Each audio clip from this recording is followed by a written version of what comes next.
Hello, everybody. Welcome to my talk about how romantic partners use Facebook. This is a collaboration done with my colleague at Cornell, Victoria and Dan. To start off the talk, I would like to share with you a story of Wendy and Stan from South Park, if you're not at the madness.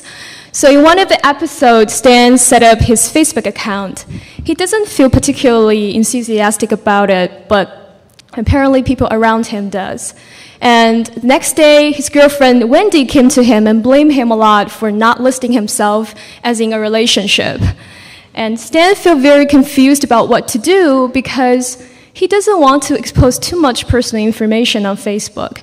But at the same time, he faced this request from the girlfriend who he really cares a lot about.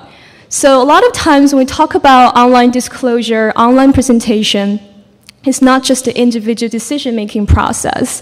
Oftentimes involve negotiation with other people. So that's why we feel it's very important for us to think about how design could help people to manage this multiple relational and identity goals when people use social media. And of course, besides South Park, we get great inspirations from previous literature around relationship maintenance and how do people use Facebook. We'll look at interpersonal communication literature back in 20 years ago that people tells us that couples actually develop very complicated information management strategies in terms of what to conceal and what to reveal to the public in terms of relational information. And great scholars such as Evan Goffman also tells us that people tend to present themselves in the best way. And we might expect people to present relationship in the same way as well. And when we look at the unique environments such as Facebook that is visible, archivable, which is so different from the offline environment, at the same time provide many explicit support for expression of romantic relationship, we really wonder how that relational dynamic might change.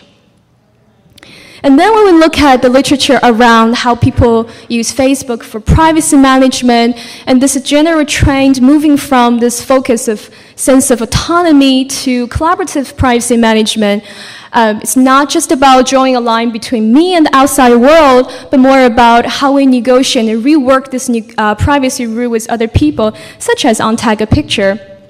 But we don't see relational subtleties being explored very much in this group of work. But we really think that relationship can affect people's decision-making.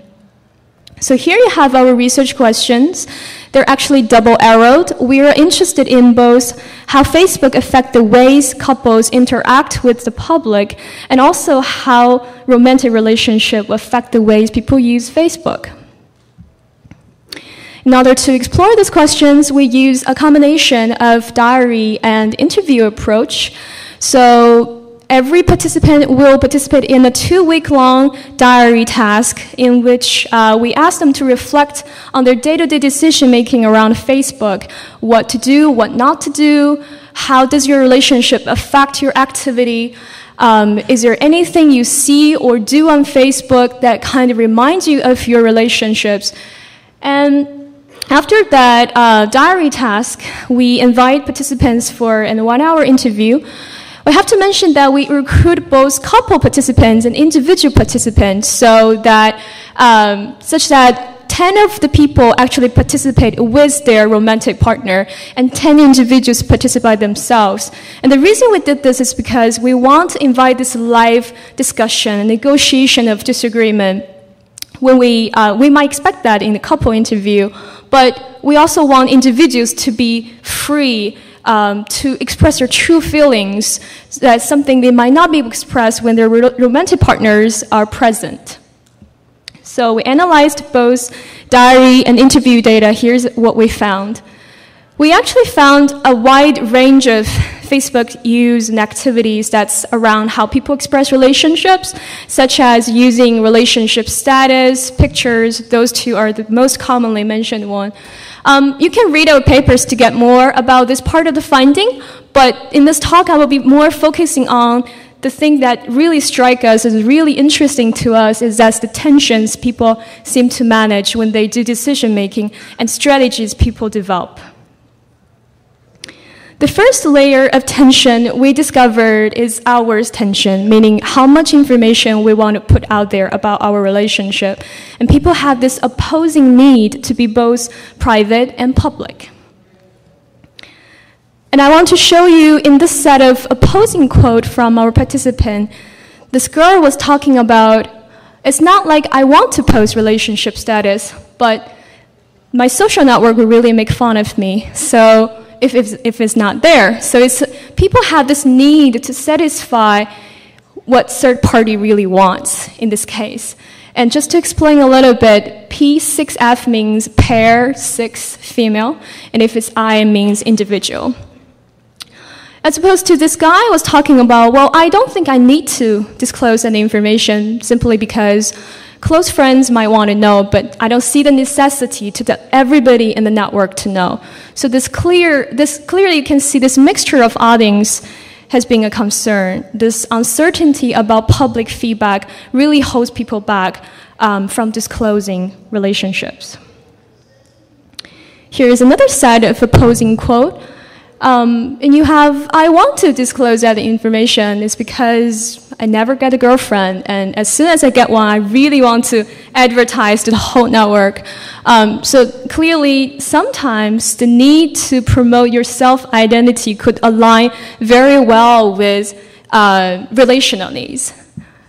And this girl was talking about the reason I don't want to integrate relationship into my Facebook use is that we never get positive feedback from the public. When we upload a couple pictures, we hope people can comment it on it, we hope people can like it, but nobody really gave us that feedback. So worrying about the lack of positive feedback is also a concern that people have. So in conclusion, going for public is important for the relationship development or for the self, but at the same time, people have concerns about how the public would react, positive, negative feedbacks, or it may alienate other people. Another layer of tension is inwards tension, meaning that people can affect each other's decision-making process.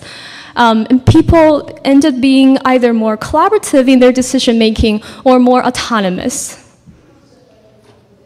Again, I'll show you in this opposing quote. This girl is talking about she secretly logged on the boyfriend's profile and changed the profile picture to include her. And the boyfriend took it off later. So this is a very explicit expression of that conflict, of that disagreement over how we should behave on Facebook.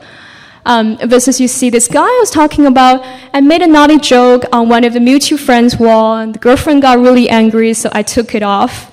This is clearly a more collaborative, more considerate behavior because he really wants to protect the girlfriend's feelings and preferences.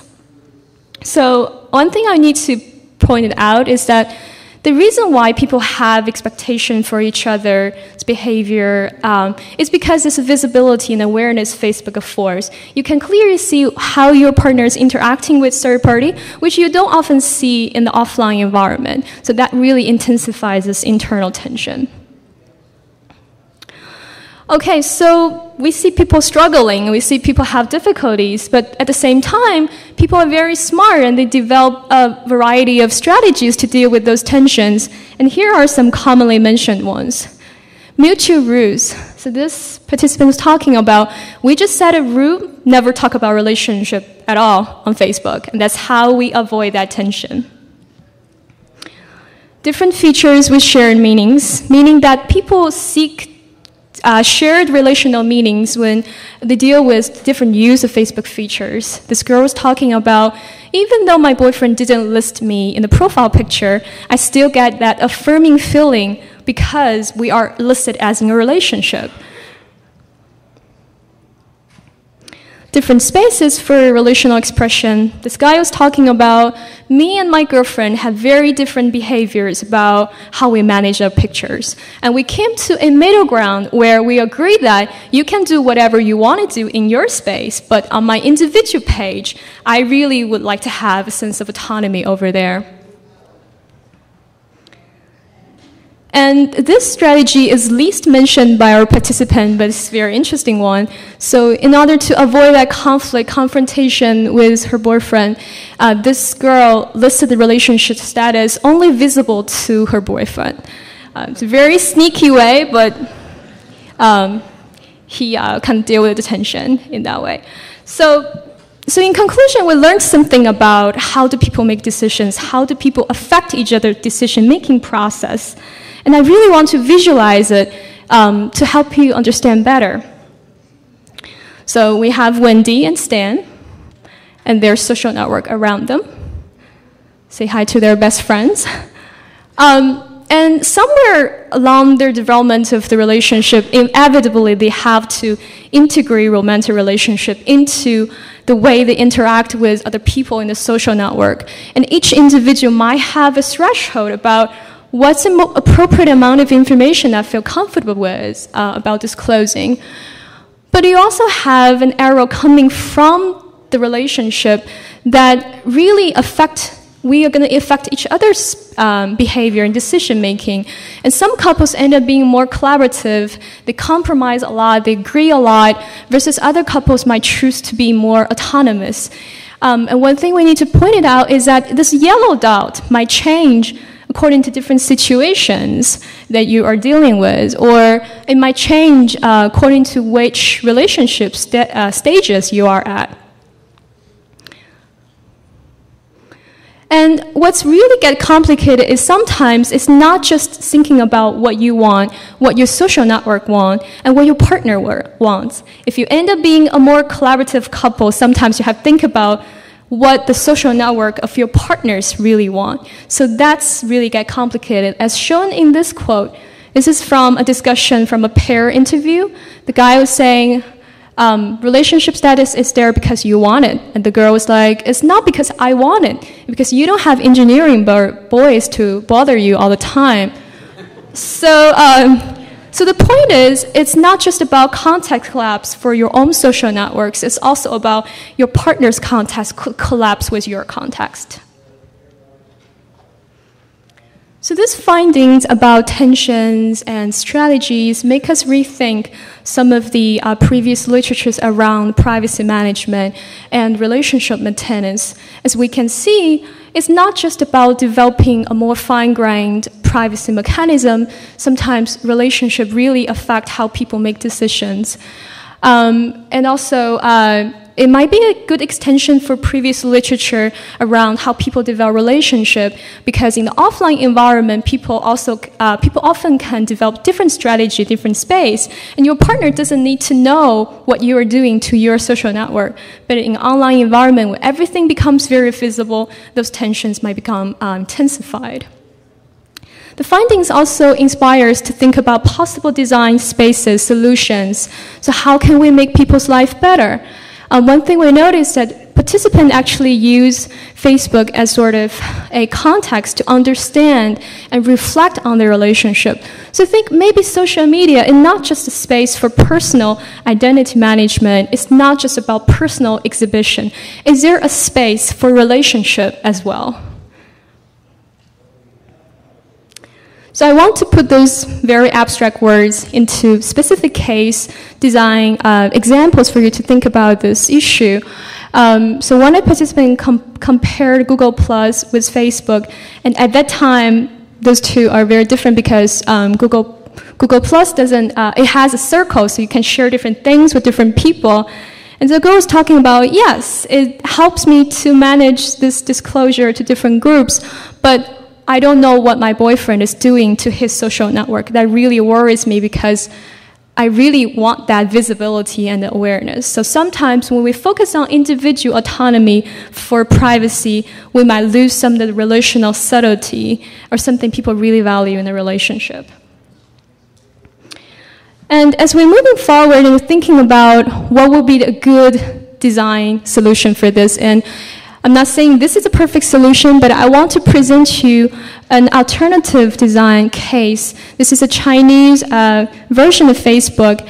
And in that version, we have something called Lover Space, where people can build a shared profile. So you're actually interacting with the public using the same account. You can have a conversation with the public, upload pictures.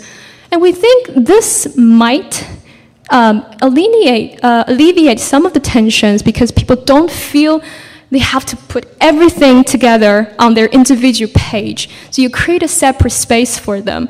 But, on the other hand, that might intensify some of the tensions for how we should agree on something as well. So we're not sure whether this is the perfect case and whether the successful application of lover space is associated with Chinese culture or the norm of Zhenzhen. But it's something interesting to think about. And with that, I would like to end my talk and take questions. Thank you.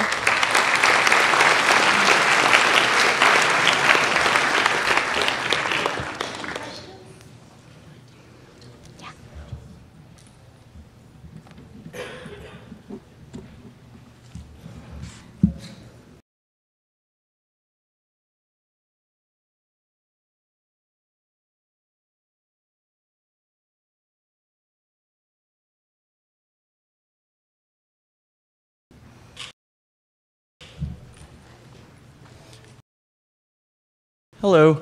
I was wondering if any of your research included same-sex couples, and if not, how your research may or may differ. So we didn't intentionally recruit heterosexual couples, but that's the case for our study. But I get what you're saying, that there might be different kind of relationships and different kind of relational dynamics and also how they interact with the public. So one of the cases we have is one Asian girl participant actually had an African-American boyfriend, and she was talking about the tension was extremely tense in terms of whether I should disclose that information to the social networks. So we might expect a stronger tension in that case if it's a same-sex couple. Thank you. Mm-hmm. So I have a question about the age of the participants and also their use, how long they've been using Facebook, and how that might have changed as they grow older and maybe establish more trust without having to feel like it's feeding into their jealousy, for example. So all the participants we recruited are from Cornell undergrads. So the age range is from 18 to 25, if I remember correctly. So they're very young, and the dating period is from 1 month to 25 months. So, as you said, I think age could be a very important factor, but also the length of the relationship might also affect whether people really are sensitive about what you are doing on Facebook, what I'm doing. Maybe we just, reach agreement very easily if we are a very committed couple. So I think a further study that we could do is maybe analyze the length of the relationship and how the tension plays out across the development of that relationship. That would be very helpful. Or also whether or not Facebook could have more feeding into individuality rather than the fact that you have to merge. I mean, that's just one possibility. Yep, thank you.